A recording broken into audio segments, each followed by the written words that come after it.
초청해 주신 우리 김인규 교수님과 김경민 총장님께도 감사를 드립니다. 왜 동무가 다자안보가 필요한가? 이게 큰 화제죠. 얼마 전에 우리 정동영 총장님께서 금연도 산업분야로 사자를 담당했다.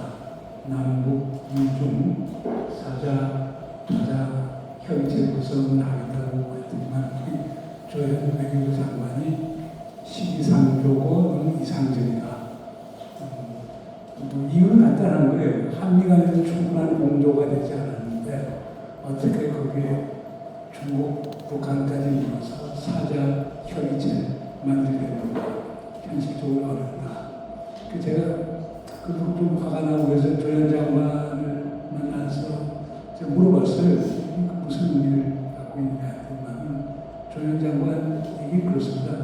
지금 미국하고 협의 중인데 그래서 특히 9월달에 시진핑 주석이 워싱턴을 가게 되면은 그때 트럼프 대통령하고 시진핑 주석이 사자 또는 육자 협의까지 할 수 있도록 우리가 협의 중인데 지금 우리가 너무 치고 나가면은 미국 정부가 마치 한국 정부의 조정에 의해서 움직여지는 같은 인상을 줄 수 있고 그래서 당신이 그런 말을 했다라고 얘기를 하는데 근데 저는 지금 우리 외교부가 지금 미국하고 그런 대화를 하고 있는지에 대해서는 확신은 서지 않는데 조현 장관의 설명은 그랬었습니다.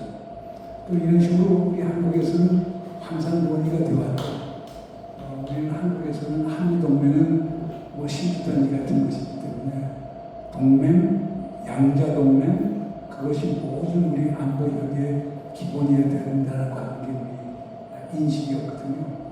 거기에서 다자로 만드는 게 쉽지는 않은 것 같습니다. 한 때가 있었습니다. 1990년대 초 그때는 일본이 나서서 다자협의를 많이 하고 얘기했었는데 그때 가능성이 좀 보였다가 그 다음 특히 김대중 대통령께서 얘기하시는 그 2+4 포뮬라도 하나의 다자 구상이고 특히 노무현 대통령께서는 다자안보 협력 체제를 통해서 동북아의 어떤 새로운 평화 과정의 틀을 만들 수 있는 것 아니냐 고민을 많이 해왔었는데 그 이후에 계속 다자안보 협력의 모멘텀이 상당히 약화가 된 것 사실인 것 같습니다. 그런데 다자안보 협력이 왜 중요하느냐고 우리가 다자안보 협력을 하려면 안전보장도 있지만 더 중요한 건 평화를 가져오는 것들이 필요한 거거든요. 그리고 이 부분 우리가 동북아 또는 동아시아의 평화와 전쟁과 평화에 대한 얘기가 좀 있어야 될 것 같습니다. 스웨덴에 보면 웁살라 대학이라고 있습니다. 웁살라 대학에서 지금 한 15년 전 이 얘기지만 말입니다. 그 웁살라 대학이 그 이스트 에이시아 피스 티어리, 동아시아 평화론이라는 그 재미있는 연구 그룹을 만들었습니다. 그분들 주장은 지금 전 세계적으로 냉전이 끝난 90년대도 보면은 유럽도 흔들리고 중동도 흔들리고 아프리카도 흔들리고 다 그러는데 아시아 지역만 상대적으로 평화가 오래 지속되고 있다. 이 아시아 평화, 특히 동아시아 평화의 이 어떤 변칙성을 어떻게 설명하느냐. 이 연구를 하기 위해서 그 스웨덴의 큰 은행에서 연구비를 제가 기억하기에는 1,000만 이상 지원을 받았고 전 세계 평화 관련 학자들 거의 한 60명 정도를 모아서 5년에 걸쳐서 이제 연구를 한 적이 있었어요. 그걸 이제 사람들은 거의 동아시아 피스스쿨, 이스트에이시아 피스스쿨이라고 얘기를 하고 그러는데 그분들 주장하는 건 재미있어요. 그러니까 1979년을 기점으로 1979년이 이제 중국이 베트남과 전쟁을 하는데 1979년 이후에 전 세계적으로 전쟁과 관련해서 생겨난 사망자의 숫자를 봤었을 때 동아시아는 거의 어떤 배틀 릴레이드 데스 그러니까 전쟁과 관련 관련된 사망자가 거의 미미한 편이고 유럽, 중동, 아프리카, 남아시아 다른 쪽은 상당히 많이 생긴 거예요.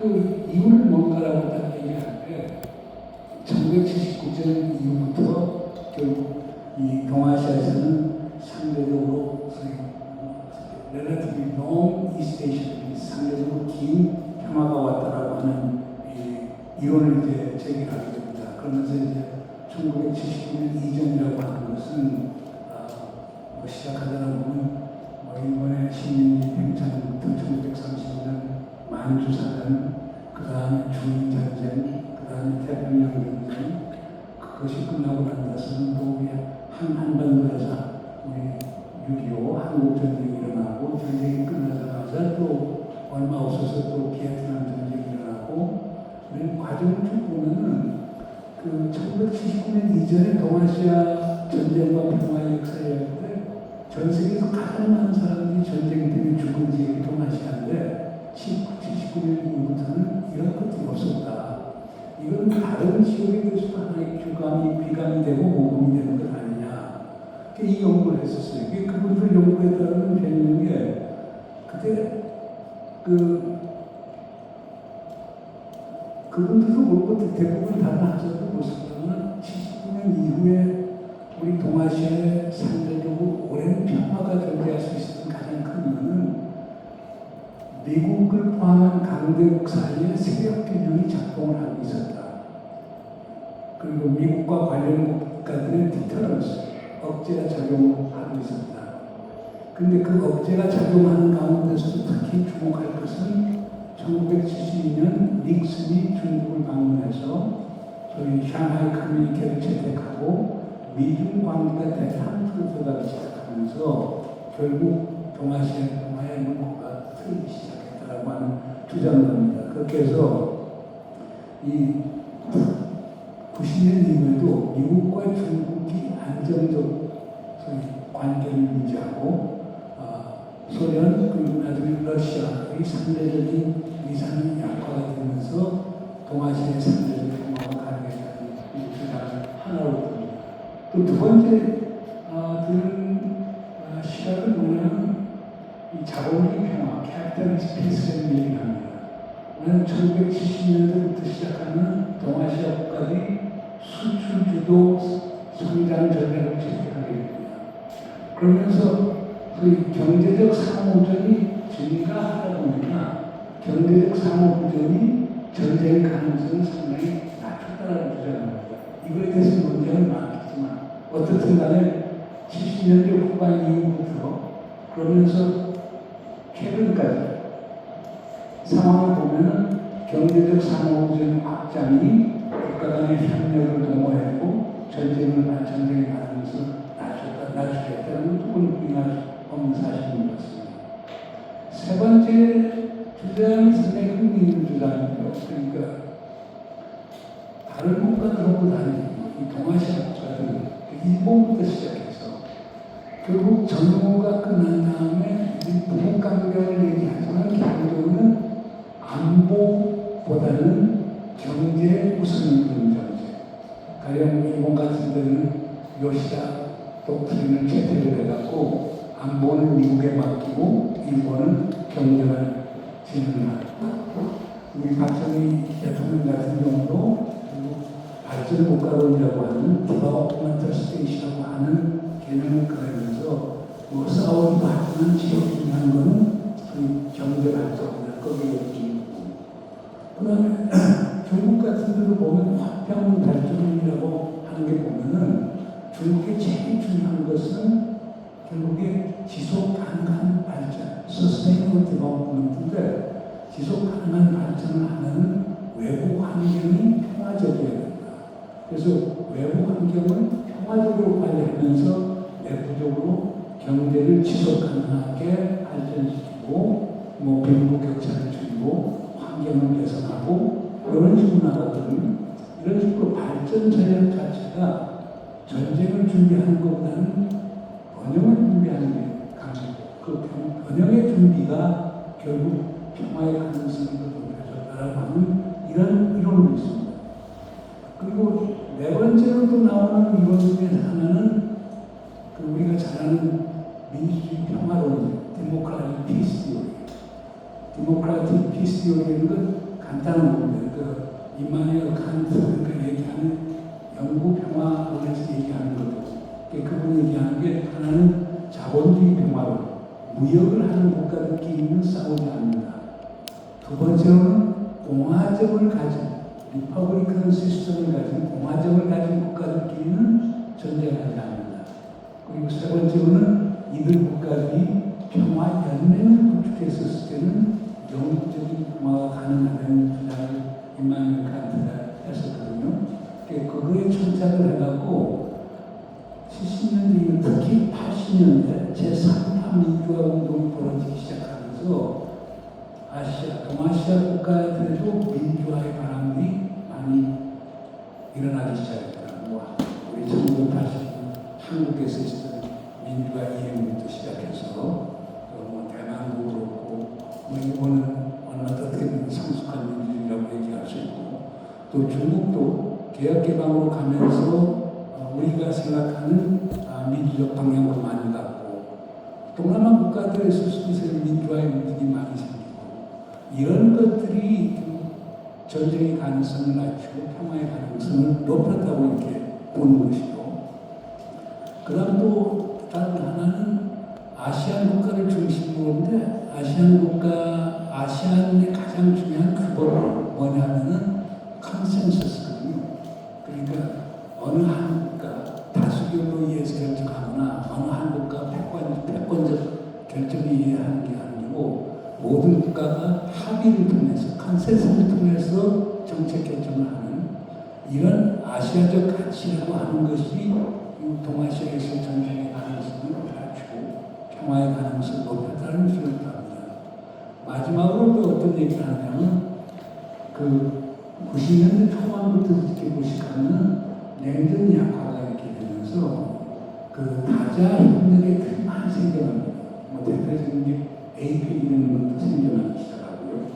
동아시아 공동체, 이스트에이시아 서밋이라고 해서 아세안과 우리 동북아 국가들, 아시안 플러스 3, 또 나중에 이게 더 확대가 돼서 동아시아 공동체라고 하는 컨셉을 갖고 나오지만은 이런 움직임도 있었고, 그 다음 또 이스트에이시아 서밋이 또 하위 개념이지만 ARF라고 해서 아시아 리저널 포럼이라고 하는 게 있어서 아시안 국가들하고 동북아 국가들이 외무장관 회의도 같이 생기기 시작하고 그 다음에 이제 국방장관 회의도 열리게 되고 그렇게 하면서 또 시스케이라고 해서 민간 단체에서 아시아 태평양 지역에 소위 다자항공 협력 제재의 틀이 만들어집니다. 그래서 거기는 최고관 현직의 인사도 가지만은 소위 학자나 오피니언 리더들이 참여해갖고 동북아의 다자항공 협력 제재를 논의하는데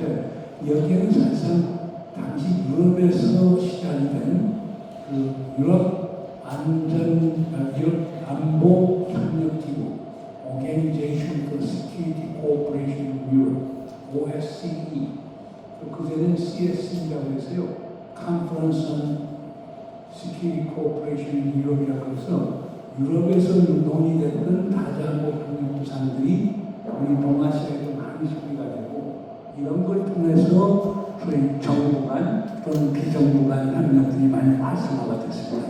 그러니까 이런 변수들을 갖고 얘기하면서 동아시아에 놀랍게도 오래된 평화가 있었다라고 주장을 해오죠. 그러나 지금 오늘의 현실은 어떤가요? 이게 다 지금 깨지고 시작하고 있죠.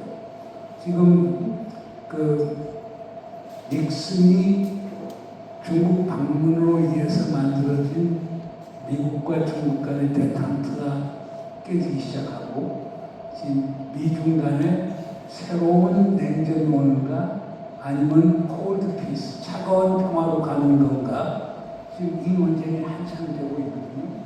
그러니까 우리 동아시아에 있어서 밸런스 파워 시스템, 세력 균형 체제에 변화가 오고 또한 억지 체제, extended deterrence 시스템에도 지금 변화가 오고 있는 거예요.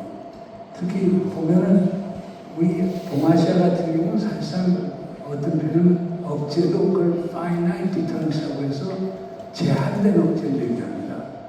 양자 베이스에서.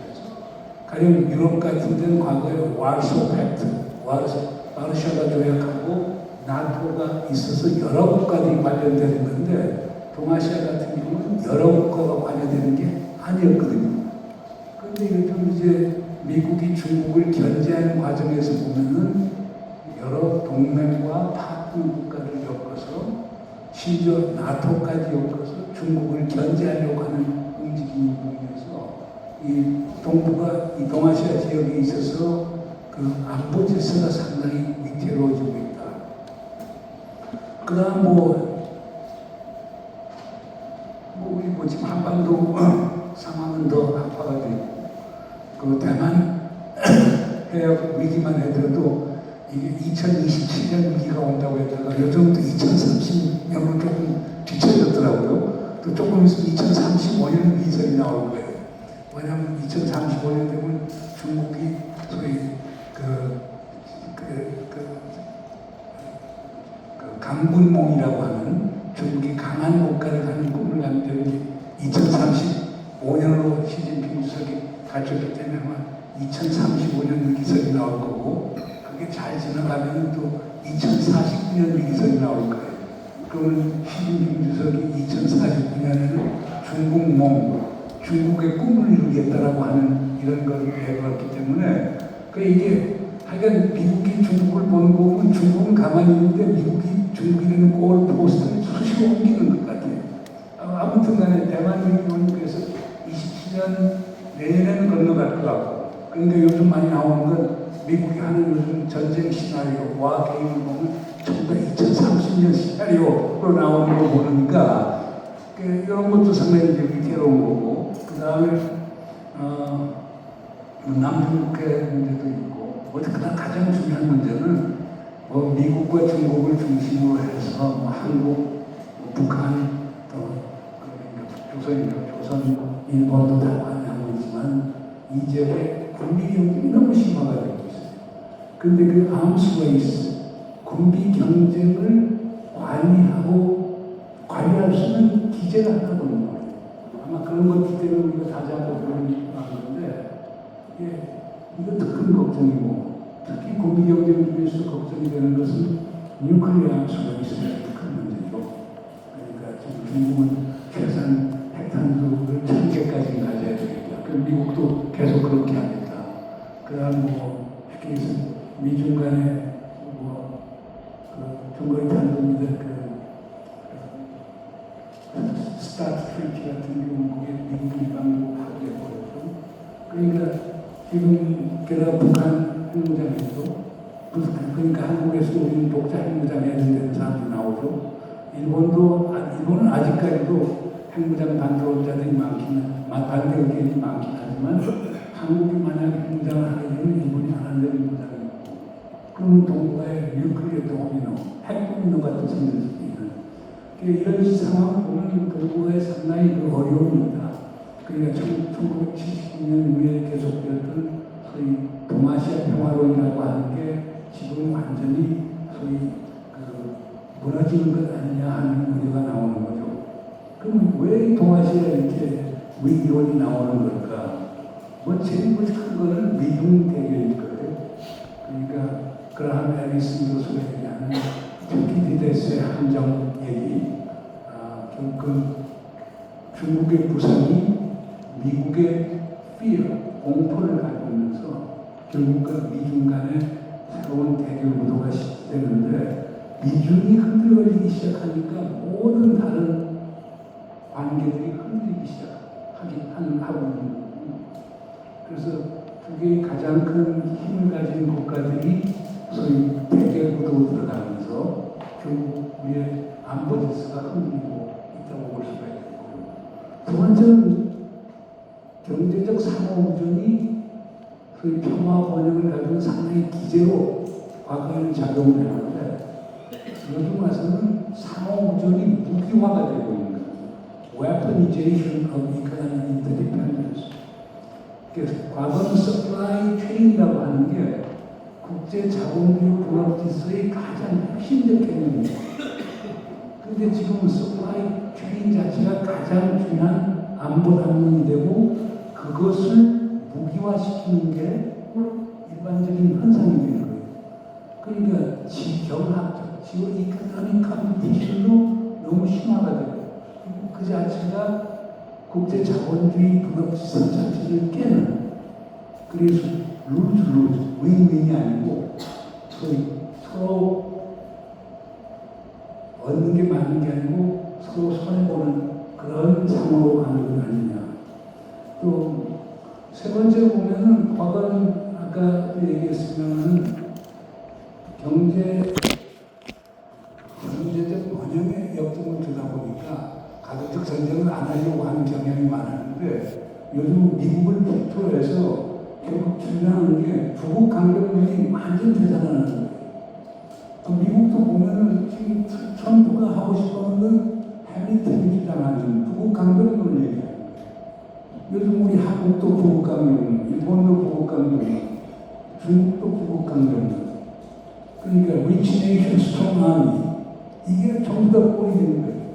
거기서 국제교범은 무너지고 국제협력은 점점 어려워지는 상황이라서 이것도 걱정이 되는 거고 그 다음에 우리 안보 관련해서 제일 걱정되는 부분은 그거죠. 우리가 유엔을 만들 때, 유나이티드 네이션을 만들 때 기본 유엔 헌장의 기본은 컬렉티브 시큐리티 시스템입니다. 집단 안전보장 체제입니다.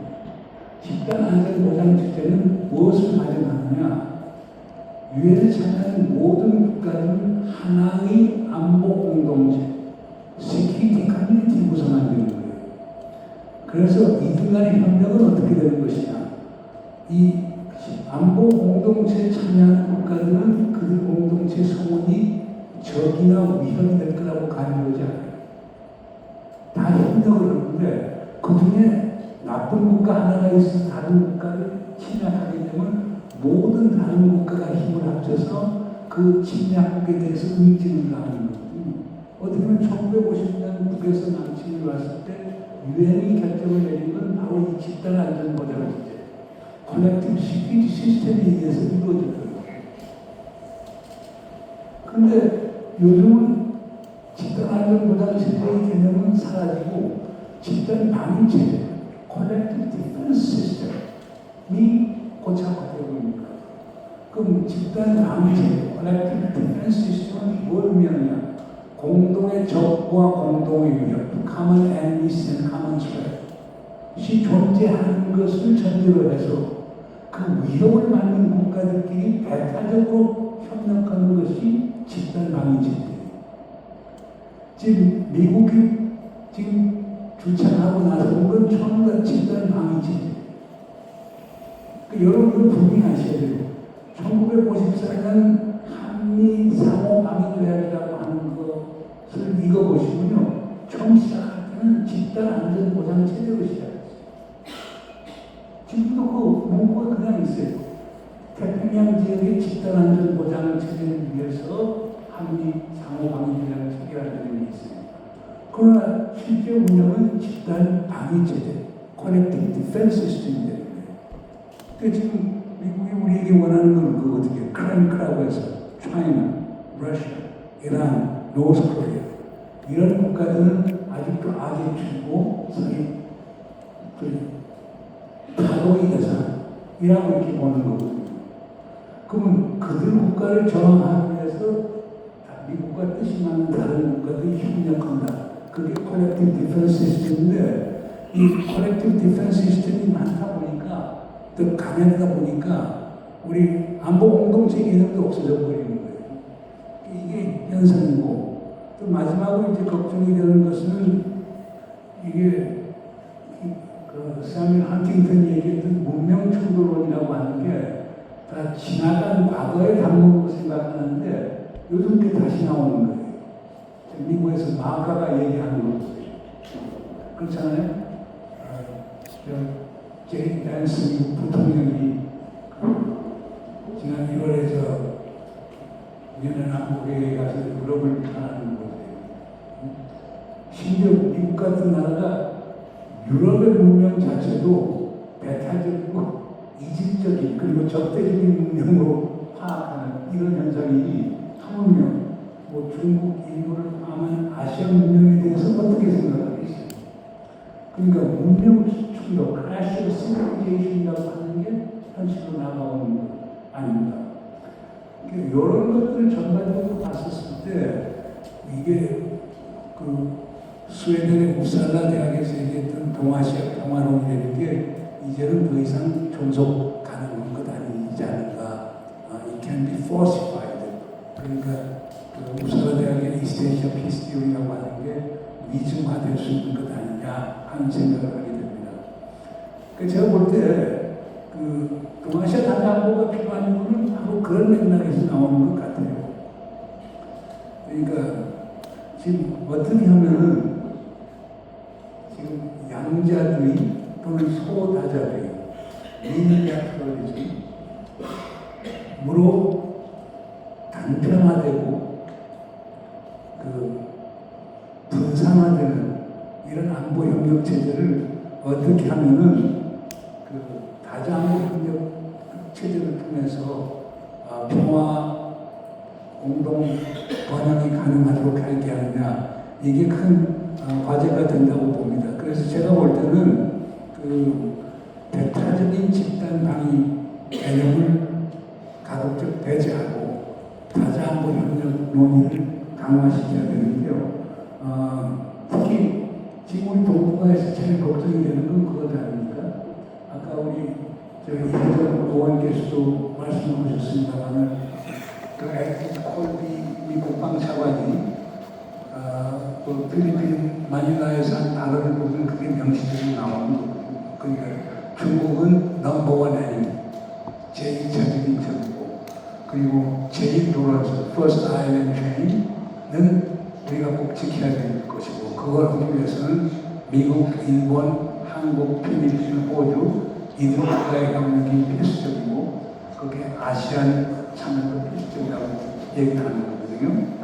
그리고 미국을 배제한 어떤 형태의 미들 파워 콜리션 또는 얼라이언스 그 중경국 협력이라고 하는 것은 소위 생각할 수 없다라고 하는 발언을 했는데 저는 그런 발상야말로 우리 동아시아의 평화를 위협하는 아주 위험한 발상이라고 생각을 합니다. 그래서 저는 개인적으로 그 유엔 헌장으로 다시 돌아가자. 그리고 컬렉티브 디펜스, 집단 방위가 아니고 컬렉티브 시큐리티, 집단 안전보장 제대로 돌아가자. 그러려고 하면 결국 사실 그 헬싱키 파이널 액트 of 1975, 1975년 헬싱키 협약이라고 하는 게 이 유엔 헌장하고 맥을 같이 하는 거거든요. 헬싱키 협약을 보면은 제일 중요한 게 common security, 공동안보. 안보가 어느 특정 국가만 위한 안보가 아니고 그 지역에 있는 모든 국가의 공동의 안보라고 합니다. 두 번째, comprehensive security, 포괄적 안보예요. 군사적 안보뿐만 아니고 경제부터 시작해서 사회문화 전 분야에 걸쳐서 안보를 다뤄야 됩니다.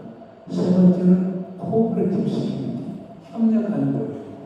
대결이 아니라 협력을 통해서 결국 새로운 안보 공동체 공간을 확장해 나가야 된다. 이게 기본적인 개념이거든요. 여기에 대해서 시진핑 주석은 하나를 더 넣죠.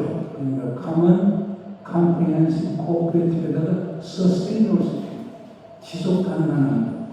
그거는 그 OSCE 자체가 유럽에서 여러 가지 어려움을 겪고 그러니까 만약 그걸 아시아에 적용을 하려고 하면은 거기에다가 지속 가능한 것을 집어넣자. 이런 제안을 했는데, 그래서 저는 이 모델이 CSE, OSCE 모델이라고 보통 얘기합니다.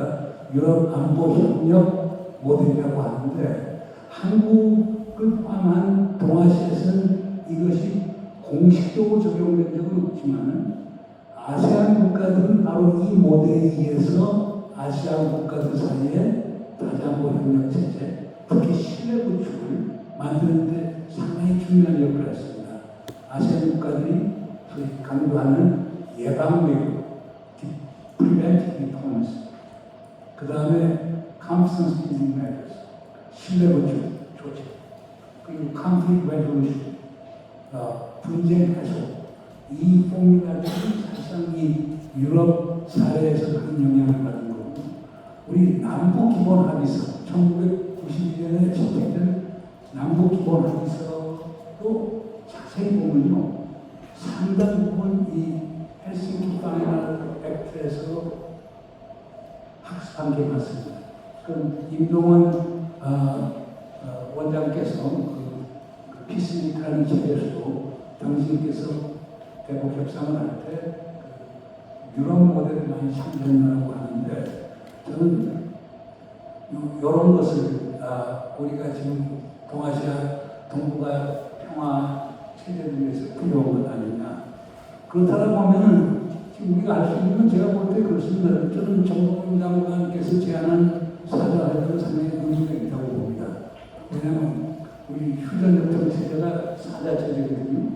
그러니까 조선과 미국과 중국은 협정의 법적 당사자, 한국은 서명은 안 했지만 실질적 당사자니까 사자가 모여서 종전선언 채택하고 거기에서 휴전협정을 어떤 형태의 평화협정으로 전환시키는 작업.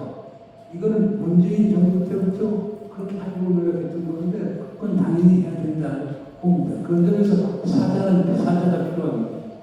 그러나 문제는 이 지역에 일본과 러시아라고 하는 또 실질적인 지역 국가들인데, 이를 배제하는 것, 특히 요즘에선 러시아가 북에 대해서 주는 영향력이 상당히 크기 때문에 러시아를 배제하고 우리가 북과 협력할 수 있는 것은 상당히 회의적이라고 봅니다. 그리고 일본을 배제했을 때 일본이 저는 스포일러가 될 수 있다고 봅니다. 왜냐하면 일본이 미국을 설득을 해서 한국이 이런 이니시티브를 방해할 수 있다고 봅니다. 그렇기 때문에 우리는 어떻든 간에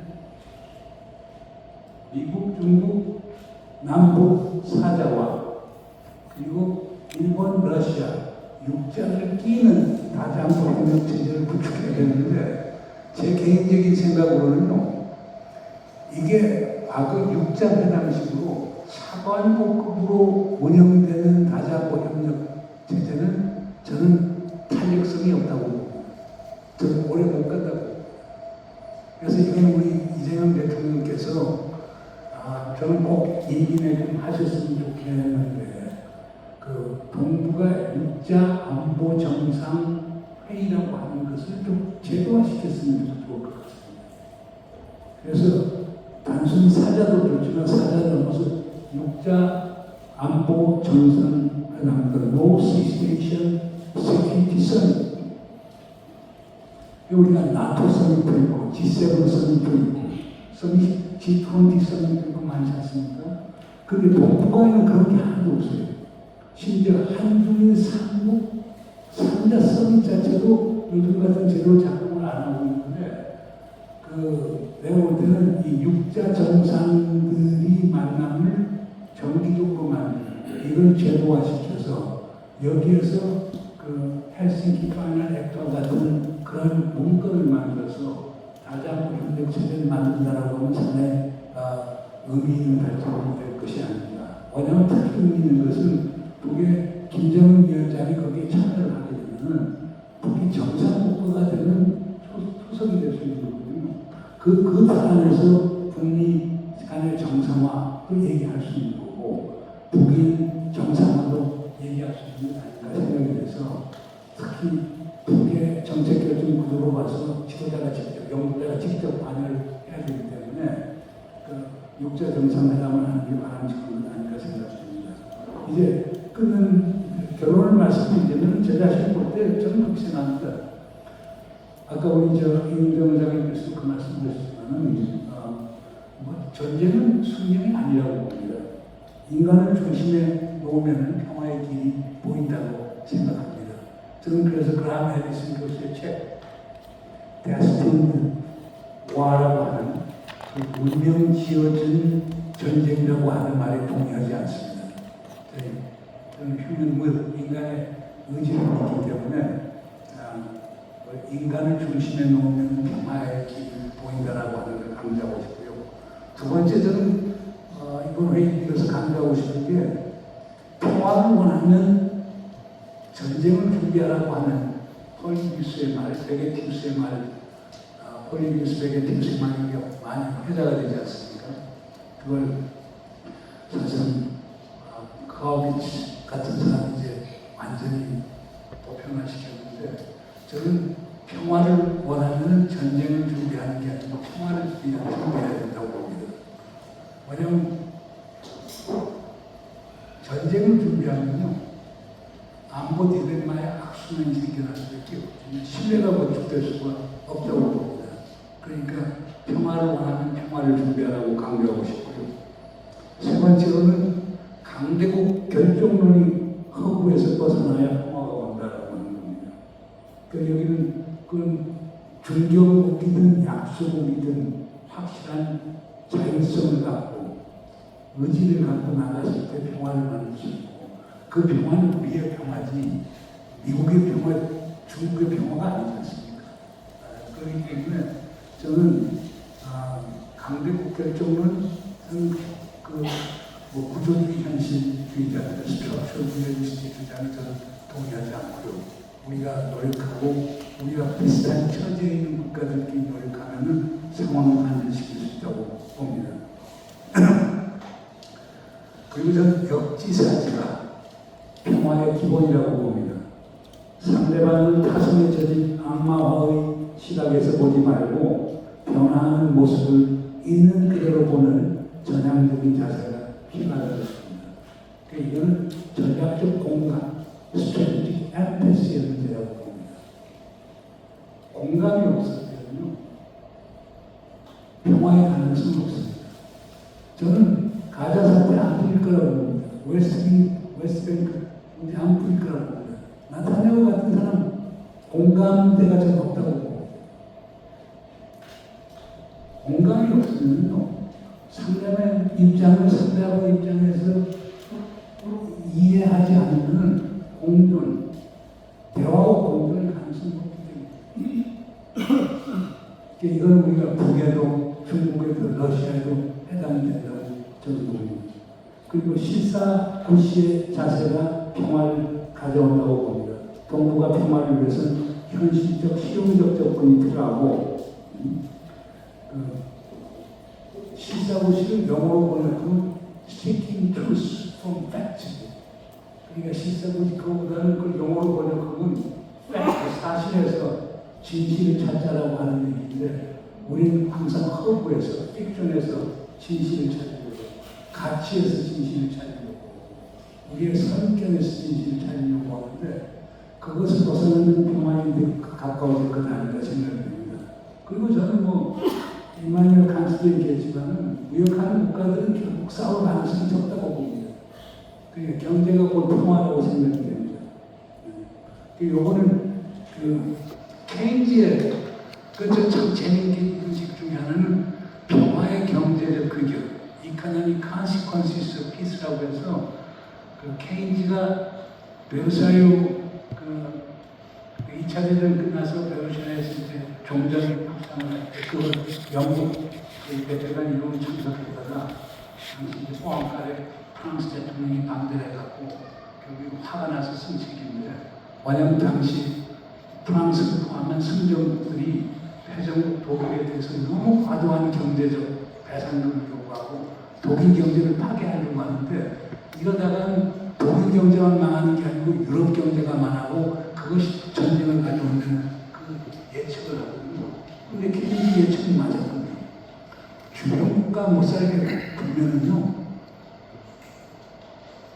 if you make your neighboring countries better, then you become better too. 그리고 전쟁이 일어나는 거예요. 그래서 요건 우리가 항상 염두에 될 것 같고요. 저는 개인적으로 북한하고 같이 공존하려고 북한이 잘 살아야 되지. 북한 사람들이 우리 이제 이재정 장관님 계셨을 때 우리 평양 가서 이북에서 제안한 14 공동선언에 제안한 문건 중에 우리가 이해가 안 되는 게 유무상품이라고 하는 표현이 있었거든요. 우리가 안 쓰는 표현이 가진 거 같이 하는 것도 서로 통한다. 가진 건 없지만 서로 다 도움이 된다. 그럼 그 사람들이 개성 없는 사례를 얘기했던 건데, 그래서 제가 볼 때는 이 북도 잘 돼야 돼요. 통화도 가능해지고 공동 반응도 가능해지는 얘기입니다. 그래서 이런 걸 가능하게 하려고 보면 저는 지금 시작이 양자도 중요하지만 타자 안보 협력이 필수적이라고 얘기합니다. 그리고 양자 또는 소다자주의를 그 타자의 큰 틀 안에서 할 때는 더 훨씬 효과가 크다. 그런 점에서 지금 우리가 평화, 안정, 공동 번영을 가져오는 지금 가장 시급한 길이라고 하는 것은 빨리 이 지역의 다자 안보 협력 체제, 다자 협의 체제를 아주 높은 수준, 정상 수준에서 복원시키는 것이 시급한 과제라고 생각합니다. 이상 말씀드리겠습니다.